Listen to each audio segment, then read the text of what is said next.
nama saya Afifah selaku apoteker di Apotik Avadio ini. Ada yang bisa saya bantu, Bu? Jadi gini Mbak, saya mau menembus resep. Oh baik, saya lihat dulu ya Bu resepnya. Apa benar mendapat resep dari Dr. Ratih Nugraheni, spesialis penyakit dalam yang beralamat di Jalan Wijaya Kusuma untuk Nona Mayang usia 16 tahun? Benar Mbak, itu anak saya. Oh baik. Berarti ini Ibu menebus obat untuk anak Ibu ya Bu? Iya Mbak. Saya ambilkan dulu ya Bu obatnya. Baik Mbak.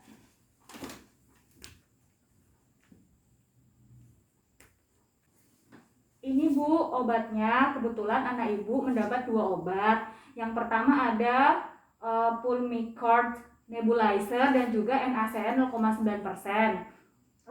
Ibu ada waktu 5-10 menit agar saya dapat menjelaskan terkait obat yang anak Ibu peroleh? Baik Mbak, silahkan. Baik, silakan ke sana ya Bu, ke ruang konseling. Oh ya. Sebelumnya terima kasih Bu sudah bersedia meluangkan waktunya. Maaf sebelumnya, apa saja yang dokter telah katakan perihal obat ini dan harapannya setelah meminum obat-obat ini Bu? Oh iya, kata dokter, penggunaan obatnya itu dapat menyembuhkan penyakit asma anak saya Mbak. Baik, apa sebelumnya anak Ibu sudah memiliki riwayat penyakit asma atau baru terkena penyakit asma Bu? Iya Mbak, anak saya sudah lama terkena asma, tapi baru-baru ini kambuh karena mungkin banyaknya kegiatan di sekolah ya Mbak ya. Oh, baik, apa anak Ibu memiliki riwayat alergi? Tidak Mbak. Baik, untuk cara penggunaan obat ini apa Ibu sudah mengerti Bu? Kemarin saya sudah beli alatnya Mbak, nebulator. Ya. Tapi saya belum pakai Mbak sampai sekarang karena tidak mengerti cara pakainya. Sehingga saya minta tolong untuk dijelaskan Mbak cara penggunaannya. Baik, untuk alatnya itu ya Bu ya, terdapat beberapa peralatan di dalamnya seperti ada selang, ada medicine cup yang biasa bentuknya seperti cangkir ya Bu ya. Kemudian ada kompresornya, kemudian ada masker dan juga mouthpiece. Tapi biasanya yang digunakan untuk anak-anak itu masker ya Bu ya. Nah, pertama-tama itu tangan Ibu harus dalam keadaan bersih terlebih dahulu Bu, sehingga harus dicuci pada air mengalir dan menggunakan sabun. Kemudian setelah itu pertama-tama pastikan alatnya itu dalam keadaan bersih dan juga baik ya Bu, atau tidak rusak. Nah, kemudian ambil 1 ampul Pulmicort ini, letakkan pada cangkir atau tadi medicine cup-nya, kemudian tambahkan NaCN 0,9% ini sampai pada tanda yang tertera pada cangkirnya ya Bu. Kemudian tutup rapat, pastikan tutupnya rapat ya Bu. Kemudian kompresornya itu diletakkan pada daerah yang datar ya Bu ya. Kemudian colokkan atau pasang selangnya itu pada kompresornya.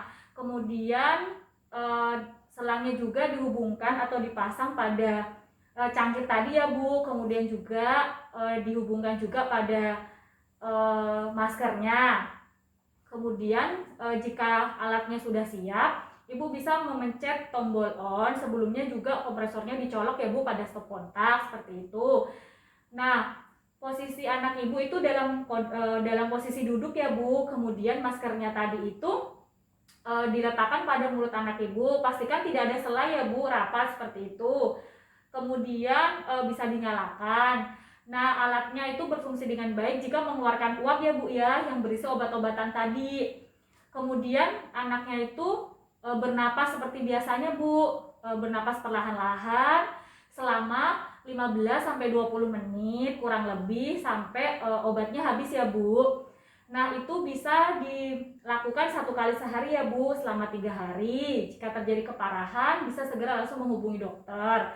Untuk efek samping yang biasa terjadi itu mulutnya kering, tenggorokan kering, dan juga biasa suaranya serak ya Bu. Namun itu tergantung dari kondisi pasien. Tidak selamanya pasien mengalami efek samping tersebut. Jika terjadi efek samping, Ibu jangan khawatir ya Bu, karena biasanya itu cuma sebentar. Nah, pastikan juga anak Ibu menghindari tempat-tempat yang berdebu ya Bu, yang kotor, agar asmanya itu tidak kambuh. perbanyak istirahat, minum air putih, minum makanan yang bergizi atau sehat seperti sayuran, buah-buahan. Jangan capek-capek dulu ya Bu anaknya. Kemudian untuk obatnya itu bisa diletakkan pada suhu ruang dan jauhkan dari paparan sinar matahari langsung ya Bu. Apa di rumah Ibu terdapat kotak obat Bu? Iya ada Mbak. Baik, jika terdapat kotak obat, bisa diletakkan pada kotak obat sehingga terhindar dari jangkauan anak-anak kecil ya Bu ya. Apa Ibu ada pertanyaan Bu? Tidak ada Mbak. Jika tidak ada pertanyaan, bisa mengulangi penjelasan yang saya sampaikan Bu. Ya, jadi untuk pengaplikasian Ya, obatnya sendiri, pertama itu saya harus memastikan kondisi tangan saya dalam keadaan bersih. Terus Bu. itu komponen-komponen dalam alatnya itu layak untuk digunakan atau dalam Ya. keadaan baik. Terus ada beberapa komponen ya Mbak ya. Ya, Nanti saya rakit, terus Ya. itu nanti ada maskernya. Nah, Ya, itu yang Bu. digunakan untuk anak saya. Ya. Itu dilakukan 1 kali sehari dalam 3 hari ya Mbak ya. Ya, Ya, terus untuk penyimpanannya dijauhkan dari cahaya matahari Ya. langsung. kotak obat ya Bu ya kalau Ya. ada. Baik, nanti saya juga berikan ini ya Bu, kartu obat mandiri, bisa Ya. Ibu isi untuk memudahkan Ibu juga dan juga supaya terapinya juga tercapai ya Bu, obatnya ininya di nebulatornya digunakan dengan benar seperti itu ya Bu ya. Ibu bisa catat di sini saat menggunakannya. Ya, baik Mbak. Kemudian Ini sangat membantu saya, Mbak. kemudian juga nanti saya akan berikan brosur tentang cara penggunaannya ya Bu ya, supaya tidak salah, tentang obatnya juga, dan nanti saya juga berikan kartu nama. Jika sewaktu-waktu Ibu ingin menghubungi saya, Ibu bisa menghubungi di kartu nama saya dengan nomor yang tertera ya Bu. Apa ada pertanyaan lagi Bu? Tidak ada Mbak, sudah jelas. Oh, jika sudah jelas dan Ibu sudah paham, Ibu bisa menebus obatnya di kasir sebelah sana ya Bu untuk melakukan pembayaran. Semoga anaknya lekas sembuh Bu. Baik, terima kasih Mbak. Terima kasih.